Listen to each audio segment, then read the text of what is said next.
Okay, students, good morning to all of you. Morning sir. कैसे हो सब? कैसे हो सब? सब बढ़िया? और पायल, शादी कैसी रही? बढ़िया रही शादी? एंजॉय किया? साउंड नहीं आ रहा बेटा आपका? बहुत एंजॉय किया। चलो, after a very long time ना?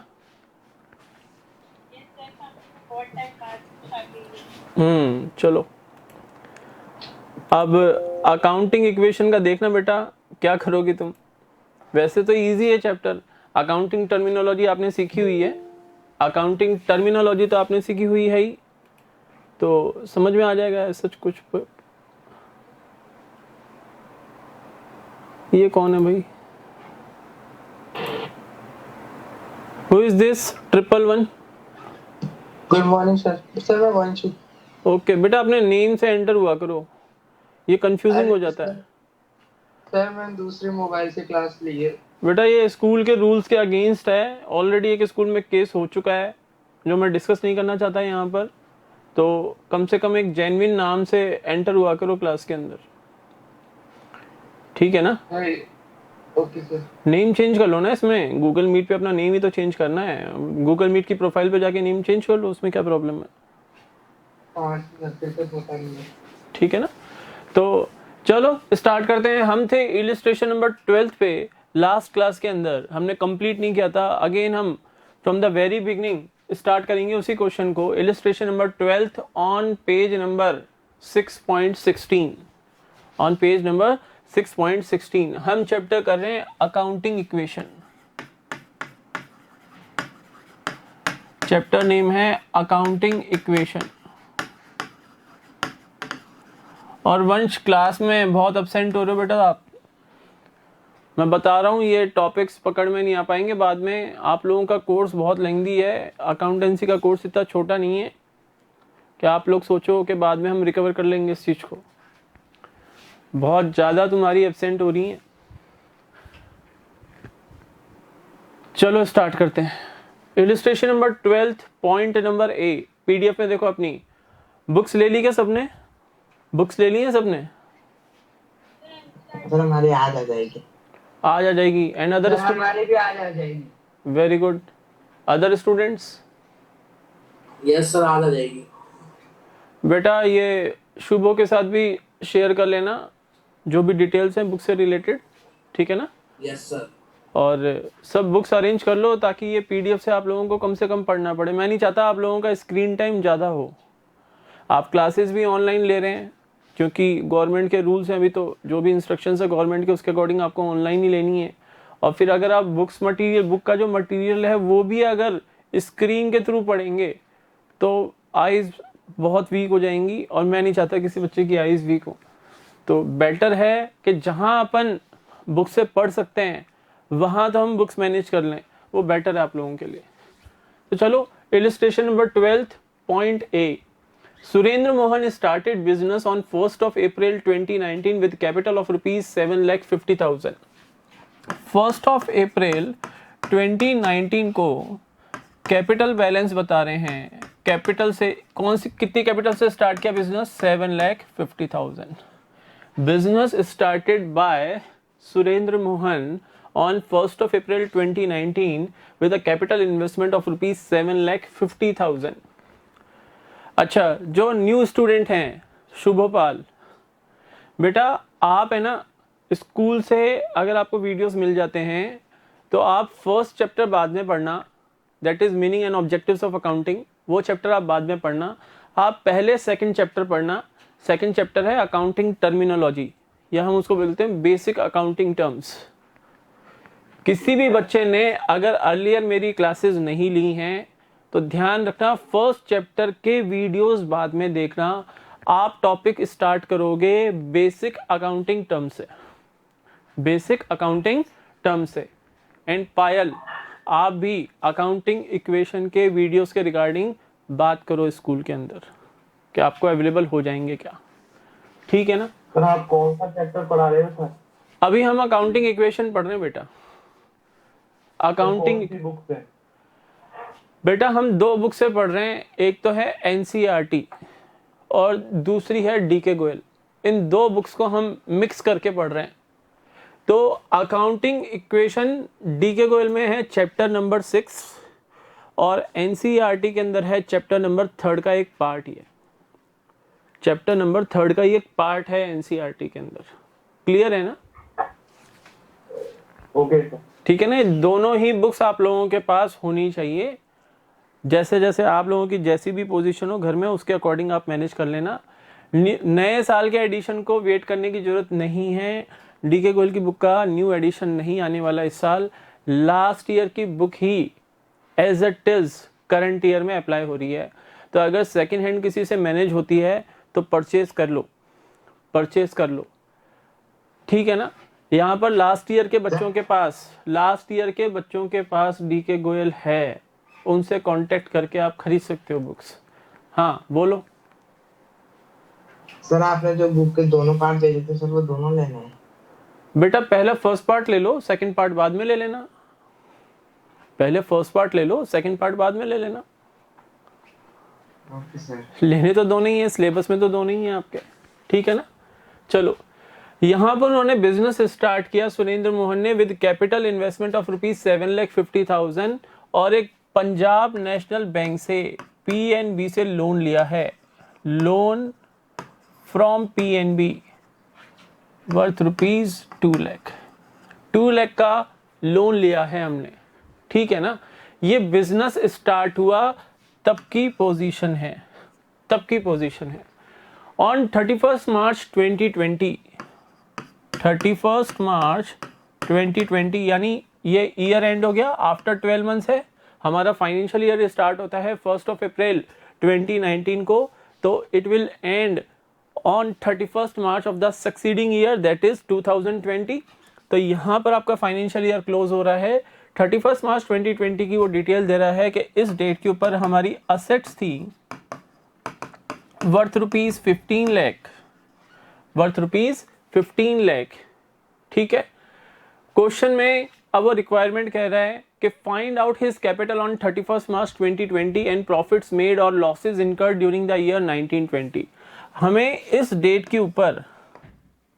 के ऊपर कैपिटल बैलेंस कैलकुलेट करना है। फर्स्ट ऑफ ऑल हमें कैलकुलेट करना है what is the amount of closing capital, and after calculating the closing capital, ये तो ओपनिंग कैपिटल थी, क्लोजिंग कैपिटल बैलेंस कैलकुलेट करना है। एंड आफ्टर दैट हमें कैलकुलेट करना है profit oblique loss, profit earned और loss suffered during the year 1920। ये हमारा क्वेश्चन है, ये हमारा क्वेश्चन है। मुझे बताओ क्वेश्चन के अंदर ये बताया है क्या कि ड्यूरिंग द ईयर जो लोन फ्रॉम पीएनबी है उसका रीपेमेंट कर दिया बिजनेस ने? No such information is given in the question. No such information is given in the question regarding this loan, that this loan has been repaid by the business organization during the year. It means this loan also exists at the end of the year. Yes or no? Yes sir. Yes sir. Sir ये हमने कैसे assume कर लिया? बेटा अगर payment किया होता, partial payment किया होता या फुल पेमेंट किया होता, तो that information will be given in the question. वो इंफॉर्मेशन फिर वो हमसे छुपाएंगे नहीं, वो स्पेसिफिकली क्वेश्चन के अंदर स्टेट करेंगे कि loan has been repaid by the business organisation on this date, on this date. वो डिटेल वो क्वेश्चन में देता, नहीं दे रखी तो इट मीन्स लोन हमारा अभी भी एग्जिस्ट करता है। अब according to accounting equation we know that capital is equal to assets minus liabilities। Capital हमें कैलकुलेट करनी है, assets we know that 15 lakh हमारी टोटल असेट्स है at the end of the year, और लाइबिलिटीज है हमारी 2 lakh rupees. It means closing capital is equal to 13 lakhs. बोलो समझ में आ गया? Closing capital yes sir is equal to 13 lakhs. बेटा शुभो घबराना मत आज, जब तक आप सेकंड चैप्टर बेटा नहीं पढ़ोगे तब तक आपको थोड़ी डिफिकल्टीज आएंगी, तो घबराने की जरूरत नहीं है। अभी कोर्स इतना ज़्यादा नहीं हो गया कि समझ में ना आए, ठीक है ना? मिस्टर पांडे ने भी रिसेंटली ज्वाइन की है कॉमर्स। क्यों भी मिस्टर पांडे? Yes sir. और समझ में आ रहा है या नहीं आ रहा? सर बहुत बढ़िया आ रहा है, मेरे को लग रहा है सेकंड चैप्टर पढ़ना ही नहीं होगा, ऐसे समझ में आ जाएगा मुझे तो। नहीं बेटा, सेकंड चैप्टर पढ़ लेना, सेकंड चैप्टर पढ़ लेना। Thank you for your positive, पढ़ेंगे जरूर। Thank you for your positive feedback. लेकिन सेकंड चैप्टर बेटा पढ़ लेना, वो फायदे में रहोगे तुम आगे फ्यूचर में। अभी तो केवल हम अकाउंटिंग इक्वेशन पढ़ रहे हैं, आगे हमें और चैप्टर्स भी पढ़ने हैं जहां पर सेकंड चैप्टर की जो टर्मिनोलॉजी मैंने पढ़ाई है वो आपके काम आएगी बेटा। तो सेकंड चैप्टर पढ़ लेना, ठीक है। तो क्लोजिंग कैपिटल तो हमने कैलकुलेट कर ली। शुभो, मिस्टर पांडे का फीडबैक आपको मिल गया है। उन्होंने केवल 2-3 क्लास बेटा ज्वाइन की अभी तक, मेरे ख्याल से 3rd क्लास है पांडे जी की। और अगर इस बच्चे को समझ में आ रहा है तो आप भी कोई एक्सेप्शनल स्टूडेंट नहीं हो, आपको भी बेटा समझ में आएगा। तो करना क्या है आपको कि जल्दी से जल्दी स्कूल को कांटेक्ट करो, और अगर वो वीडियोस अवेलेबल करा देता है मैनेजमेंट तो वो वीडियोस पेन ड्राइव में ले लो, और जल्दी जल्दी उन जो क्लासेस हैं बेसिक अकाउंटिंग टर्म से स्टार्ट करना। First chapter meaning and objectives of accounting बाद में पढ़ना, ठीक है। एक चीज मैं आप लोगों को और बता दूं कि इस मंथ में आपके यूनिट टेस्ट होने वाले हैं, और 3 चैप्टर मैं दूंगा उसके अंदर, 3 चैप्टर मैं दूंगा बेटा। डेट नहीं बता सकता, वो मेरी पावर में नहीं है, डेट आपके क्लास टीचर बताएंगे आपको। तो 3 चैप्टर मैं दूंगा, मैं आपको सिलेबस बता सकता हूँ। अकाउंटिंग इक्वेशन जो हमारा एट प्रेजेंट चल रहा है ये आएगा चैप्टर कंप्लीट। इससे पहले जो बेसिक अकाउंटिंग टर्मिनोलॉजी मैंने पढ़ाई थी वो मैं कंप्लीट चैप्टर दूंगा, और first chapter meaning and objectives of accounting. ये 3 चैप्टर्स आपके यूनिट टेस्ट में आएंगे। तो जिन स्टूडेंट्स ने क्लासेस मिस की हैं वो स्कूल मैनेजमेंट से बात करके वीडियोस अरेंज करके क्लासेस देख लो और पढ़ना चालू कर दो, पढ़ना चालू कर दो, ठीक है सर। क्लोजिंग कैपिटल हमने निकाल ली। अब मुझे बताओ, क्या इस क्वेश्चन में ड्यूरिंग द ईयर कोई एडिशनल कैपिटल थी क्या? आंसर करो। नो सर, कोई एडिशनल कैपिटल नहीं थी। और क्या प्रोप्राइएटर ने यानी ओनर ने कोई ड्राइंग्स की हैं? कोई ड्राइंग्स की हैं? Answer is no, answer is no. It means opening capital है 7,50,000 एंड क्लोजिंग कैपिटल है 13 लाख। ये जो कैपिटल इन्वेस्टमेंट इंक्रीज हो गया, it means this increase in the amount of capital is only due to the profit earned by the business organization. बोलो yes or no?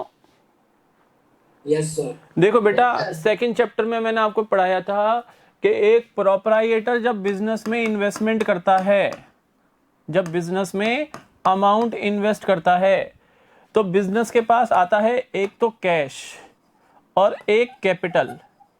Cash जो amount प्रोप्राइएटर ने business में invest किया, मान लो 1 लाख रुपीज इन्वेस्ट किए, तो 1 लाख बिजनेस में कैश ऐड हो जाएगा और 1 लाख ही कैपिटल अकाउंट में हम शो करेंगे। क्लियर है? सिखाया था सेकंड चैप्टर में। अब अगर प्रोप्राइएटर ने कुछ एडिशनल कैपिटल लगाई तो कैपिटल इन्वेस्टमेंट बढ़ेगा, और अगर प्रोप्राइएटर ने कुछ ड्राइंग्स की, फॉर एग्जांपल 20,000 की ड्यूरिंग द ईयर ड्राइंग्स की, तो कैपिटल इन्वेस्टमेंट घटेगा। सिंपल सी बात है, रिड्यूस होगा, डिक्रीज होगा। तो यहां पे वही बात है, इस पर्टिकुलर क्वेश्चन के अंदर जो हम क्वेश्चन कर रहे हैं, इलस्ट्रेशन नंबर 12 पार्ट ए, हमें क्वेश्चन में कोई भी फर्दर कैपिटल इंट्रोडक्शन यानी एडिशनल कैपिटल या कोई भी ड्राइंग्स क्वेश्चन में गिवन नहीं है। इट मींस अगर capital at the end increase कर रही है in comparison to the opening capital, it means the organisation has earned profit during the year. तो यहां पर हम लिख सकते हैं कि profit is equal to closing capital minus opening capital is equal to 13 lakhs minus 7,50,000 is equal to 5,50,000। बोलो, सबको समझ में आ गया? Yes sir. Yes sir. चलो, आज मैं तुम्हें थोड़ा एक कैपिटल अकाउंट की नॉलेज देता हूं। अकाउंट हमने पढ़ा था एक टर्म सेकंड चैप्टर में कि एक लेजर अकाउंट टी फॉर्म की शेप में होता है, पढ़ाया था मैंने। Yes sir. अब आज थोड़ा और पढ़ो इसके बारे में।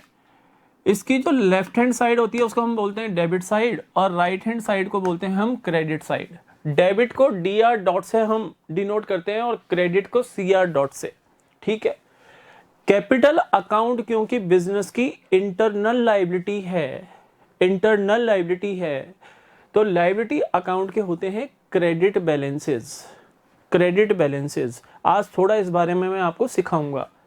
अभी केवल ये समझो कि यहां पर जब सुरेंद्र मोहन ने बिजनेस स्टार्ट किया तो 7,50,000 उसने इंट्रोड्यूस किए, तो increase in the capital will be shown on the credit side. Credit side increase होगा कैपिटल अकाउंट और डेबिट साइड डिक्रीज होगा।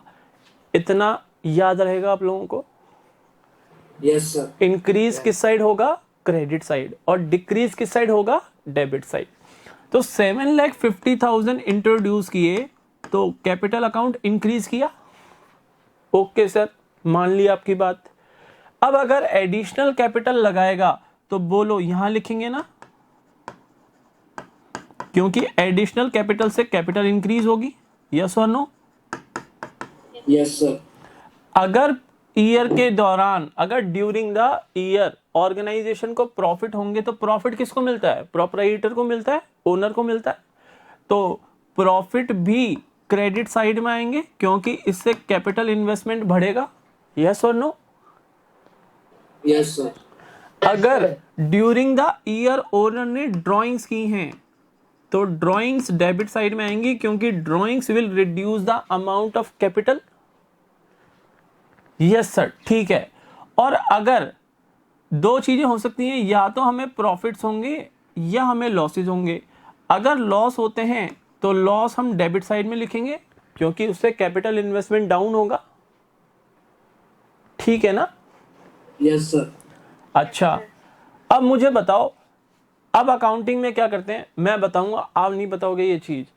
अकाउंटिंग में क्या करते हैं कि ईयर एंड के अंदर हम लेजर अकाउंट्स की बैलेंसिंग करते हैं।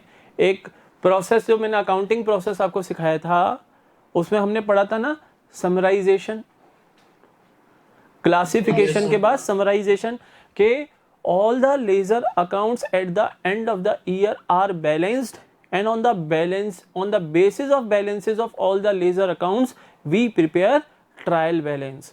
हाँ सर, याद आ रहा है थोड़ा थोड़ा, रिवाइज करोगे तो हमेशा याद रहेगा। संडे रिवीजन के लिए यूज किया करो। जहां आपको लगे कि इस सब्जेक्ट में ये मेरा टॉपिक थोड़ा मुझे लग रहा है, फील हो रहा है वीक जा रहा है, और ये हर बच्चे को आइडिया रहता है, कोई बच्चा ये नहीं कह सकता कि सर मुझे तो यही आइडिया नहीं है कि मेरा वीक पॉइंट क्या है और स्ट्रांग पॉइंट क्या है। ये सब हर स्टूडेंट को पता होता है। तो जो वीक पॉइंट है उसको तुम्हें सबसे ज़्यादा हिट करना है, तभी आप स्ट्रांग बन पाओगे। और अगर उस वीक पॉइंट से डरोगे कि ये टॉपिक तो बहुत टफ है, समझ में नहीं आएगा, कल कर लूँगा, परसों कर लूँगा, तो फिर वो ईयर एंड तक ही नहीं होगा टॉपिक। तो बेटर है जो सबसे वीक पॉइंट है उसको सबसे पहले हिट करो। अब जब हम कैपिटल अकाउंट की बैलेंसिंग करते हैं तो जो पॉजिटिव कैपिटल बैलेंस है वो ईयर एंड में यहाँ पर आता है क्लोजिंग बैलेंस, यहाँ पर आता है क्लोजिंग बैलेंस, ठीक है ना? ये कैपिटल अकाउंट का क्या था? ओपनिंग बैलेंस, और क्लोजिंग बैलेंस आएगा डेबिट साइड में। यानी क्रेडिट साइड का टोटल लगाएंगे सारे अमाउंट्स का, और डेबिट साइड के जो रिमेनिंग आइटम्स हैं उनको उसमें से लेस करेंगे क्योंकि ये अपोजिट साइड में लिखे हमने, और यहाँ पर क्लोजिंग बैलेंस आ जाएगा। क्लोजिंग बैलेंस हमारा कितना आया? 13 lakhs आया था ना अभी, क्लोजिंग कैपिटल 13 lakhs। अब देखो, क्वेश्चन में ना तो हमें लॉस के बारे में पता है, हमें क्वेश्चन में क्या फाइंड आउट करना था? प्रॉफिट और लॉस, प्रॉफिट अर्न्ड और लॉस इनकर्ड या loss suffered during the financial year. Question में कोई ड्राइंग्स नहीं थी, प्रॉफिट तो हमें कैलकुलेट करना था, एडिशनल कैपिटल थी नहीं, ठीक है? ये सब आइटम क्या थे? ये सब आइटम ये और ये मिस थे क्वेश्चन में, या तो मिस हैं या हमें फाइंड आउट करने हैं। अब हमारे पास है क्या? हमारे पास एक तो क्लोजिंग कैपिटल है और एक ओपनिंग कैपिटल है। अब बात ये है कि डेबिट साइड का टोटल दैट इज 13 लाख और क्रेडिट साइड का टोटल इज ओनली 7,50,000, तो जो डिफरेंस है वो क्रेडिट साइड में आएगा ना 5,50,000 का। बोलो यस और नो। जो डिफरेंस है Yes, sir. वो क्रेडिट साइड में आएगा ना बच्चों 5,50,000 का, क्योंकि डेबिट साइड तो ऑलरेडी 13 लाख शो कर रही है, क्रेडिट साइड में ओनली 7,50,000 है हमारे क्वेश्चन में अमाउंट, तो जो बैलेंस है वो क्रेडिट साइड में आएगा ना 5,50,000। और क्रेडिट साइड में क्या हो सकता है, या तो एडिशनल कैपिटल होगा या प्रॉफिट होगा। अब क्वेश्चन में एडिशनल कैपिटल तो वो मांग नहीं रहा, हमसे मांग क्या रहा है, प्रॉफिट या लॉस, तो ये 5,50,000 प्रॉफिट है। इसलिए ये फॉर्मूला मैंने अप्लाई किया कि profit is equal to closing capital minus opening capital. Clear है? Yes sir. Yes sir. हर केस में ये फॉर्मूला नहीं लगेगा, हर केस में ये फॉर्मूला नहीं लगेगा, और ये बात अभी आपको पार्ट बी से क्वेश्चन के समझ में आ जाएगी। क्वेश्चन के पार्ट बी से ये बात समझ में आ जाएगी। सर फॉर्मूला आपने बनाया कैसे? मैंने कैपिटल अकाउंट से बनाया ये फॉर्मूला लर्न मत कर लेना कि profit is equal to closing capital minus opening capital, ना ना ना, आपको कैपिटल अकाउंट अपने माइंड में सेट करना है, और ये सेट होगा, हर बच्चे के माइंड में सेट होगा, ये सेट होगा। आपको इजीली याद हो जाएगा कि कैपिटल अकाउंट में क्रेडिट साइड इंक्रीज होता है बैलेंस, डेबिट साइड डिक्रीज होता है, ऑलवेज ऑलवेज, कोई एक्सेप्शनल केस नहीं है कि इसका अपोजिट हो जाए। Always credit side will increase, debit side will decrease. Credit side में opening balance, additional capital, share of profit, और डेबिट साइड में drawings, losses and closing capital, ये आएंगे आपके डेबिट साइड के अंदर। क्लियर है ना? Yes sir. अब क्वेश्चन के पार्ट बी में वो कह रहा है, पार्ट ए तो हो गया, हमने क्लोजिंग कैपिटल निकाल ली और हमने प्रॉफिट शेयर निकाल लिया, ये रहा प्रॉफिट आपका। अब पार्ट बी में क्वेश्चन में वो कह रहा है, if in the above illustration the proprietor had introduced additional capital of rupees 1,25,000। अब हम कैपिटल अकाउंट के थ्रू ही करें? हाँ सर कैपिटल अकाउंट के थ्रू कराओ। तो वो कह रहा है कि अगर अबव केस नंबर ए में जो डिटेल्स दे रखी हैं, in addition to those details additional capital आए 1,25,000 रुपीज की। अगर प्रोप्राइटर ने ड्यूरिंग द ईयर 1,25,000 रुपीज की एडिशनल कैपिटल इंट्रोड्यूस की है ड्यूरिंग द ईयर, और क्या कह रहा है, और क्या कह रहा है, और वो कह रहा है कि ड्राइंग्स हो आपकी 40,000 रुपीज की, ड्राइंग्स हैं आपकी 40,000 रुपीज की। बाकी सब डिटेल तो सेम है, बाकी सब डिटेल तो सेम है, बोलो। Yes sir. Opening capital will remain 7,50,000, closing capital will remain 13 lakh. ये तो हमने निकाल ही रखा है कि क्लोजिंग कैपिटल 13 लाख है। उसके अलावा उसने एडिशनल डिटेल्स दे दी कि additional capital introduced during the financial year by the proprietor rupees 1,25,000 and drawings made by the proprietor rupees 40,000। Then what will be the profit earned और loss suffered in that case? In that case क्या profit या losses होंगे? Capital account के through ही करो। देखो drawings और closing capital same side है ना बच्चों? हाँ सर, closing balance of capital account और ड्राइंग सेम साइड है, तो हम ऐसे करेंगे, profit in this case is equal to closing capital plus drawings minus additional capital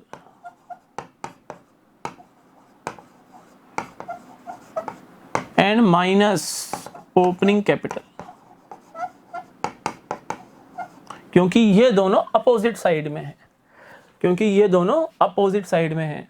formula लिखने से पहले मैं ऑलरेडी ये चेक कर चुका हूं कि डेबिट साइड का total will be higher than the total of credit side. देखो यहां पर 13,40,000 है और यहां पर 750 प्लस 125 यानी 8,75,000 है, तो डेबिट साइड एक्सीड कर रही है, इसलिए प्रॉफिट आएगा।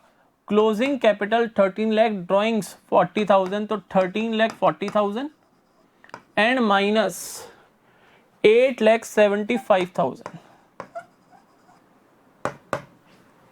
बैलेंस निकालो, 1,25,000 तो एक आ गया और 340, 4,65,000 आपका हो गया प्रॉफिट। बोलो बात समझ में आ गई? Yes yes sir. Sir. All students, किसी को कोई डाउट? किसी को भी कोई No, sir. Doubt? Question clear है ना सबको? Yes sir.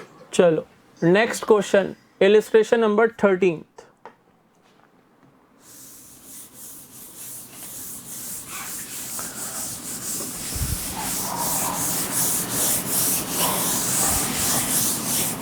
और किसी भी स्टूडेंट को कोई भी टेंशन लेने की जरूरत नहीं है जिनको हल्का सा भी समझ में नहीं आ रहा, और उसका रीज़न ये है कि उन्होंने अभी जस्ट ज्वाइन ही किया है और उसमें हमारे 2 ही स्टूडेंट आते हैं, एक तो मिस्टर पांडे और एक मिस्टर पाल। तो बेटा घबराने की कोई भी ज़रूरत नहीं है। सेकंड चैप्टर एक बार पढ़ लोगे और मैं गारंटी देता हूँ कि वो रिकॉर्डेड क्लास भी आप देखोगे ना, आपको मेरी ज़रूरत नहीं पड़ेगी कि सर के साथ डिस्कशन करें कि हाँ सर ने यहाँ पे ये समझाई, ये बात समझ में नहीं आई। प्रॉपर एक्सप्लेनेशन के साथ वो क्लासेस दी हैं। आपको एज इट इज़ PDF रखना साथ में अपने साथ उस चैप्टर की, और वो वीडियोस देखना, इजीली समझ में आ जाएगा सब कुछ, इजीली समझ में आ जाएगा। हाँ, समझ में तभी आएगा प्रॉपर वे में जब आप सेकंड चैप्टर पढ़ोगे, तब जितनी क्लैरिटी से चीज़ें समझ में आएंगी उतनी क्लैरिटी से अभी नहीं आएंगी। लेकिन इसका मतलब ये नहीं है कि पहले हम वो लें और उसके बाद मेरी क्लासेस ज्वाइन करो ना। ये क्लासेस तो आप कंटिन्यूटी में लेते रहो मेरी क्लासेस अब, और जो प्रीवियस क्लासेस हैं उनकी रिकॉर्डिंग देख लो। Illustration number 13, give an example for each of the following type of transactions. कुछ ट्रांजैक्शंस दे रखी हैं हमें क्वेश्चन में, कुछ ट्रांजैक्शंस दे रखी हैं हमें क्वेश्चन में, उसके एग्जांपल्स देने हैं हमें कि उसके एग्जांपल्स क्या हो सकते हैं। वो कह रहा है increase in one asset and decrease in another asset. एक असेट में तो इंक्रीज हो जाए और एक असेट में डिक्रीज हो जाए, ऐसी हमें कोई ट्रांजैक्शन बनानी है, ऐसी हमें कोई ट्रांजैक्शन बनानी है। मैं लिखूं परचेज गुड्स, परचेज गुड्स की जगह असेट ले लेते हैं, असेट ले लेते हैं। सर क्यों गुड्स क्यों नहीं ले सकते हम? वो बाद में समझ में आएगा, तुम्हें बाद में समझाऊंगा। मैं लिखता हूं परचेज बिल्डिंग फॉर कैश। हमने फॉर कैश बिल्डिंग परचेज की, एक असेट इंक्रीज हुई, दैट इज बिल्डिंग। यस और नो? बिल्डिंग इंक्रीज हो गई और यस सर। कैश हमारा डिक्रीज हो गया क्योंकि कैश पेमेंट किया, तो एक asset increase and another asset will decrease. समझ में आ गया सबको? Second point sir. है, सेकंड पॉइंट है आपका increase in asset, increase in liability. वो कह रहा है असेट में इंक्रीज हो और लायबिलिटी में भी इंक्रीज हो, लायबिलिटी में भी इंक्रीज हो। यहां पर अगर मैं लिख दूं परचेज बिल्डिंग, इसकी जगह इसको हटा दूं मैं और लिख दूं purchase building on credit from mister Y, from mister Y, तो बिल्डिंग हमारी इंक्रीज कर गई और मिस्टर वाई के अगेंस्ट हमारी लायबिलिटी रेज कर गई। Now amount payable to mister Y, मान लो बिल्डिंग हमने परचेज की for rupees on credit from mister Y for rupees 2 lakh, for rupees 2 lakh. तो मिस्टर वाई हमारा क्या हो गया? क्रेडिटर फॉर बिल्डिंग हो गया ना, creditor Yes, for sir. Building हो गया, ये हमारी लायबिलिटी हो गई। तो एक असेट इंक्रीज कर रही है और दूसरी तरफ लायबिलिटी इंक्रीज कर रही है। आई होप समझ में आ गया होगा first point and second point. Yes sir. Point number third, point number third, increase in asset, increase in owners capital, increase in asset, increase in owner capital. हम लिखते हैं fresh capital, fresh capital introduced by owner ₹1 lakh. तो business के point of view से सोचो, business के पास cash बढ़ गया 1 लाख रुपीज से, और कैपिटल बैलेंस भी 1 लाख रुपीज से एनहांस कर गया, इंक्रीज कर गया। बोलो समझ में आ गया? Yes, sir. Point number fourth, decrease in asset, decrease in liability, decrease in asset, decrease in liability. यहां पॉइंट नंबर सेकंड में हमने मिस्टर वाई को क्रेडिटर बनाया था 2 लाख रुपीज से, यस और नो? Yes, sir. अब हमने मिस्टर वाई को पेमेंट कर दिया, तो जो लाइबिलिटी थी मिस्टर वाई के अगेंस्ट वो 2 लाख रुपीज से डाउन हो गई, और हमारा कैश भी 2 लाख रुपीज से डाउन हो गया। बोलो समझ में आ गया? Yes, sir. यानी ट्रांजैक्शन क्या हुई? Payment made to creditor for building, या payment made to creditors. Repayment of bank loan, आपका बैंक लोन डाउन हो गया, लायबिलिटी आपकी कम हो गई, और क्योंकि रीपेमेंट किया है तो कैश का भी तो आउटफ्लो हो गया बिजनेस से, तो cash will reduce by the amount of payment. Clear है? Point number fifth, decrease in asset, decrease in owners capital. Asset में भी डिक्रीज होना चाहिए और ओनर की कैपिटल में भी डिक्रीज होना चाहिए। तो सेकंड चैप्टर में मैंने एक टर्मिनोलॉजी पढ़ाई थी आपको, drawings. When the private payments are made by the proprietor from the business funds, that amount is known as drawings। ठीक है ना?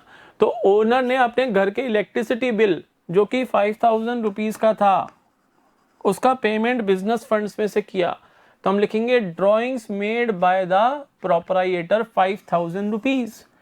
अब एक तो आपकी ड्रॉइंग्स इंक्रीज कर गई, यस और नो?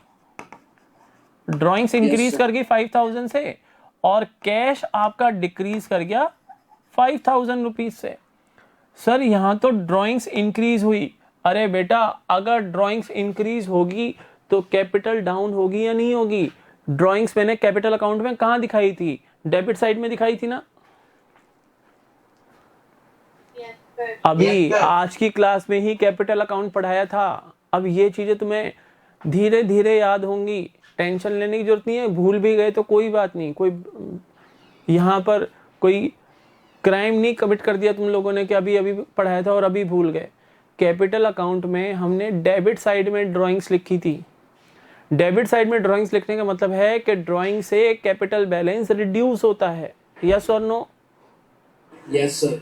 तो यहाँ पर कैश हमारा डाउन हो गया, ड्राइंग्स अगर इंक्रीज हो रही हैं इट मींस कैपिटल हमारी डाउन हो रही है।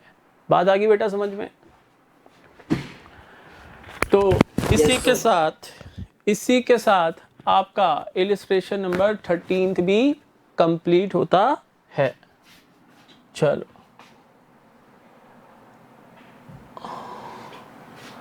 अब आपका नेक्स्ट पेज के ऊपर है page number 6.17, meaning of debit and credit. Meaning of debit and credit. Meaning of debit and credit मैंने आपको आज की क्लास में ही बताया था कि every ledger account is divided into two parts, one side is debit and other side is credit. Left hand side is known as debit side and right hand side is known as credit side. आज की class में बताया था ना आप लोगों को? Yes sir. तो एक अकाउंट जो बनाते हैं हम टी फॉर्म की शेप में बनाते हैं, कैपिटल लेटर टी होता है, हालांकि इसमें और कॉलम्स भी बनते हैं। The left hand side is known as debit side and the right hand side is known as credit side. यहां पर हम अकाउंट का टाइटल देते हैं। जैसे अर्लियर हमने बनाया था कैपिटल अकाउंट, तो ये हो गया इस अकाउंट का टाइटल कैपिटल अकाउंट। अगर हम फर्नीचर अकाउंट बना रहे हैं तो कैपिटल की जगह हम लिखेंगे फर्नीचर अकाउंट। हम मशीनरी अकाउंट बना रहे हैं तो फर्नीचर की जगह आ जाएगा मशीनरी अकाउंट। क्लियर है?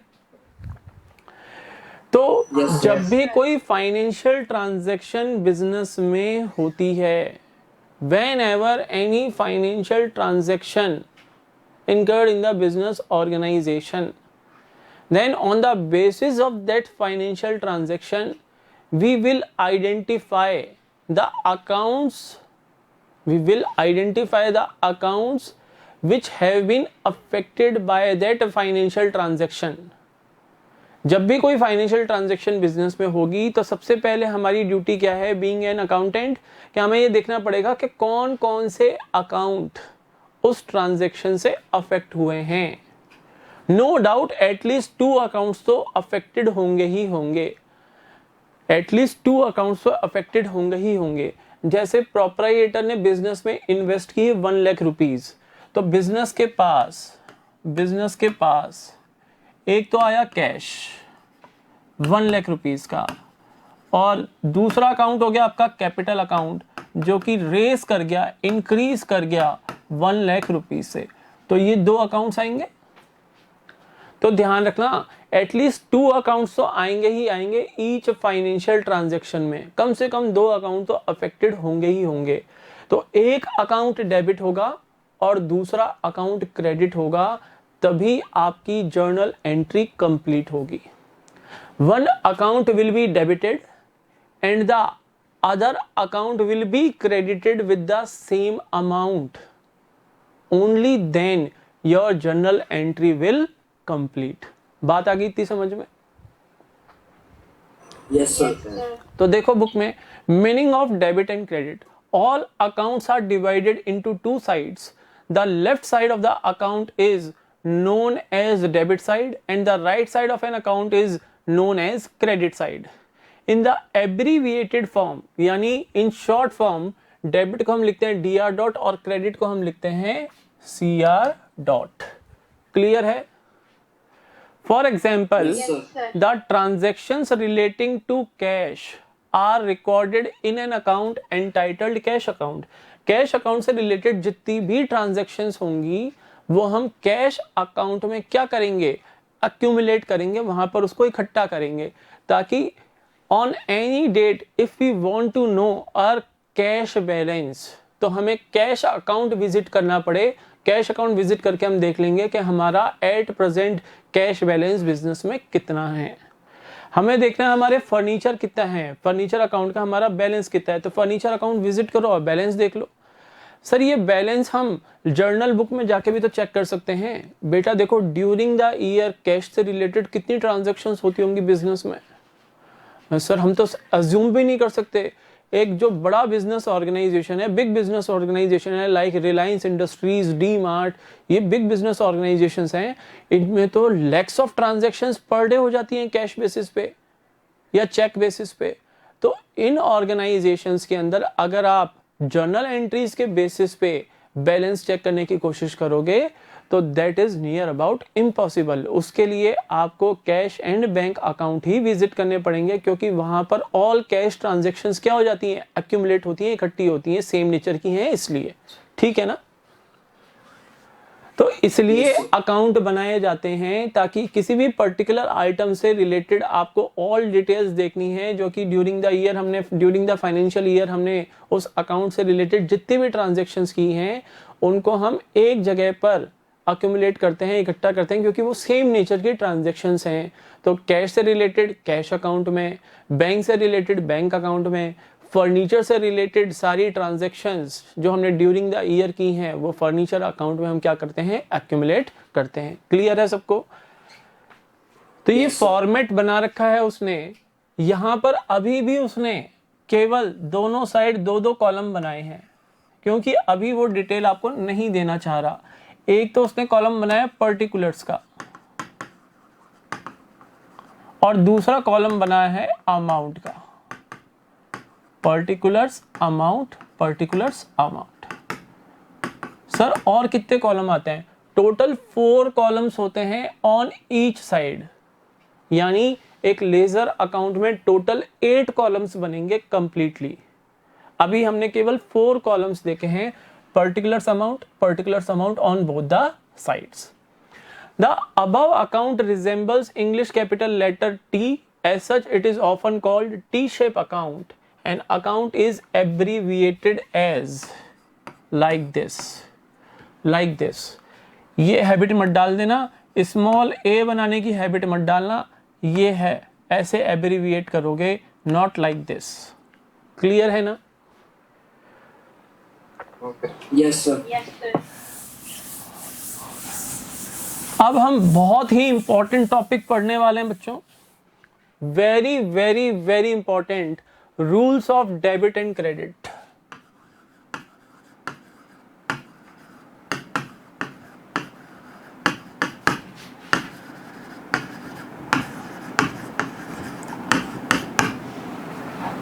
Rules of debit and credit, very very very important topic. कल की क्लास बिल्कुल भी कोई स्टूडेंट मिस नहीं करेगा, क्योंकि कल की क्लास में हम ये टॉपिक पढ़ेंगे, rules of debit and credit. थोड़ा मैं आपको ओवरव्यू दे देता हूँ. देखो क्या लिख रहा है वो बुक में. In order to decide when to write on the debit side of an account and when to write on the credit side of an account. जैसे अभी हमने एक ट्रांजैक्शन पढ़ी थी कि प्रोप्राइएटर ने बिजनेस के अंदर 1 लाख रुपीज इन्वेस्ट किए, तो मैंने बताया था एक तो कैश अकाउंट अफेक्ट होगा और एक कैपिटल अकाउंट अफेक्ट होगा. अब मुझे बताओ कि कैश अकाउंट में मैं जाके कौन सी साइड में लिखूं, डेबिट साइड या क्रेडिट साइड, या कैपिटल अकाउंट में कौन सी साइड में लिखें, डेबिट साइड या क्रेडिट साइड. ये प्रॉब्लम आएगी, बोलो यस और नो. Yes sir. इस प्रॉब्लम का सॉल्यूशन निकलेगा इन रूल्स से, rules of debit and credit. कि हर ट्रांजैक्शन के अंदर एटलीस्ट 2 लेजर अकाउंट्स अफेक्टेड होंगे, तो किस अकाउंट के डेबिट साइड में अमाउंट हम लिखें और किस अकाउंट के क्रेडिट साइड में हम अमाउंट लिखें, इसके रिगार्डिंग हम पढ़ेंगे रूल्स. तो there are two approaches for the same.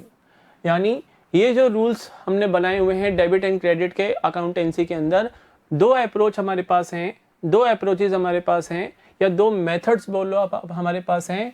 First is American और मॉडर्न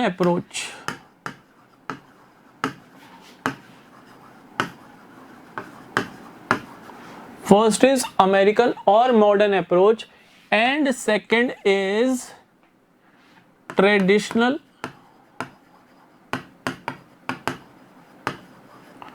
और इंग्लिश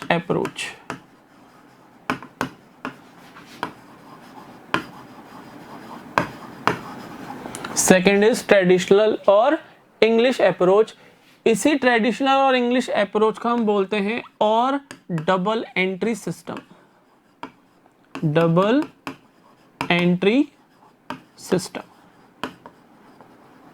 बोलो समझ में आ गई बात. There are 2 approaches for deciding which account will be debited and which account will be credited in a particular financial transaction. There are 2 approaches for deciding the same. First approach is American or modern approach and second approach is traditional or English approach. Traditional or English approach is also known as double entry system. और यही हमारा next chapter है, double entry system. ये हमारा next chapter है.